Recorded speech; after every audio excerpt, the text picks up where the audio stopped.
এর জন্য কারো কাছ থেকে কিছু নিতে হলে ভেবেচিন্তে নিতে হয়। ঘটনাটি 2008 সালের ডিসেম্বরের। তখন আমি ইন্টার ফাইনাল ইয়ারে পড়ি। আমরা বাসা চেঞ্জ করে হালিশহর এলাকায় একটি 5 তলা অ্যাপার্টমেন্টের সেকেন্ড ফ্লোরে উঠলাম। ওখানে যাওয়ার প্রায় কয়েকদিনের মধ্যেই আমার বাসার ছাদে ওঠার অভ্যাস হয়ে গেল। ছাদে অন্য ফ্ল্যাটের লোকজনরা উঠতো। একদিন বিকেলে হঠাৎ করে একটা মেয়ের সাথে পরিচয় হলো। মেয়েটির নাম বলল ইনসা। মেয়েটি আমাকে জানালো ইনসা নামের অর্থ হচ্ছে সৃষ্টি।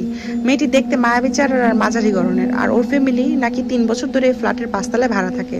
তার মানে বাড়ির প্রথম থেকে ওরা ভাড়াটে হিসেবে থাকছে। মেয়েটা আমার নাম বলে দিল শাওন। আমি অবাক হয়ে জিজ্ঞেস করলাম, তুমি আমার নাম কিভাবে জানলে?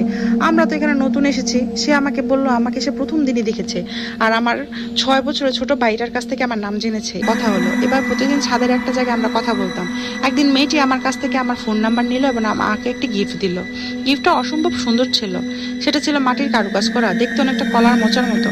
এত সুন্দর একটা শোপিস পেয়ে আমার খুবই খুশি লাগলো। ইনসা আমাকে বলল খুব যত্ন করে রেখে দিতে আর বাসার কাউকে না জানাতে। আমি কাউকে না জেনে সেটা আমার রুমের ওয়ার্ড্রোফে রেখে দিলাম। কিন্তু এরপর থেকে সব ঝামেলা শুরু হলো। একসময় আমি মেয়েটার সাথে অনেক ঘনিষ্ঠ হতে লাগলাম। আমি প্রায় সারা রাত এই মেয়েটার সাথে ফোনে কথা বলতাম। এমন একটা সময় আসলো যখন আমি মেয়েটার সাথে একমতো কথা না বলে থাকতে পারতাম না। মাঝে মাঝে আমরা রাত 2টা 3টা পর্যন্ত কথা বলতাম, আর কথা বলতে বলতে এক পর্যায়ে ছাদে চলে যেতাম দেখা করার জন্য। কিন্তু আমি কখনো ভাবতাম না যে সে এত রাতে কিভাবে ছাদে আসে। এভাবে প্রায় 1 মাস চলে গেল। হঠাৎ একদিন আমার ছোট ভাই কাঁদতে কাঁদতে আমার কাছে আসলো আর কি জানি বলতে চাইলো। আমি জিজ্ঞেস করলাম, কিন্তু সে কিছুই বলতে পারলো না। আমি আমার রুমে গিয়ে দেখলাম কেমন যেন একটা আশ্চর্য গন্ধ ছড়িয়ে আছে। গন্ধটা আমার খুব পরিচিত মনে হলো, কিন্তু মনে করতে পারছিলাম না। গন্ধটা খুব হালকা, কিন্তু অনেক দূরে চলে যাওয়ার মতো একটা গন্ধ। এরপর ঘরের কোনায় তাকিয়ে আমি চব্বিশটার পিছনে ভেতরের ঘায়ে খুব সূক্ষ্মভাবে ছোট করে কিছু লেখা আর কিছু প্রতীক খোদাই করা ছিল।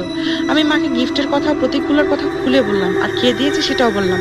মা অবাক হলেন এবং রাগও করলেন আমার উপরে। তিনি সেগুলো দেখতে চাইলেন, আর দেখে সবকিছু বুঝতে পারলেন। ওইদিকে ইনসাও আজকে ফোন ধরছে না। আমি ছাদে উঠে ইনসাকে ফোন দিলাম, কিন্তু আশ্চর্যজনক ভাবে এই প্রথম ওর নাম্বারটা বন্ধ পেলাম। পরদিন মা একজন হুজুরকে ডেকে নিয়ে আসলেন, আর হুজুর এসে সব রহস্যের জট খুললেন। তিনি লেখা আর প্রতীকগুলোর উপর পুরোপুরি নিয়ন্ত্রণ করেছিল ছোট্ট উপহারটির মাধ্যমে। আমার ছোট ভাই খেলতে গিয়ে ওটা ভেঙে ফেলায় সে আমার উপর প্রচন্ড ক্ষেপে আছে। আর আমার মা আমাকে যেটা বললো সেটা শুনে আমি একদম স্তব্ধ হয়ে গেলাম। মা বললো এই বিল্ডিং হওয়ার পর থেকে এই ফ্ল্যাটের 5 তলায় কোনো ভাড়াটে টিকতে পারেনি, তাই ওটা এখনো খালি পড়েই আছে। আমি বিশ্বাস করতে পারিনি। আমি দৌড় দিয়ে 5 তলায় উঠে যাই, আর সেখানে গিয়ে প্রথমবারের মতো গেটে তালা ঝুলছে। তাহলে কি আমি এতদিন ওটা দেখতে পাইনি? আমি এতদিন কিসের ঘোরের মধ্যে ছিলাম জানি না। আমার ভাই এই যাত্রা বেঁচে গেল। তারপর আমি আর কোনোদিন ওই নাম্বার খোলা পাইনি। পরে আমি কাস্টমার কেয়ারে যাই এবং অনেক কষ্ট করে জানতে পারি এই নাম্বারে কোনো ইউজারই ছিল না। এই জন্যই বলতে হয় যে অপরিচিত কারো কাছ থেকে গিফট নিতে হয় না, এভাবে কথা বলতেও হয় না। এই যাত্রায় তো বেঁচে গেলাম।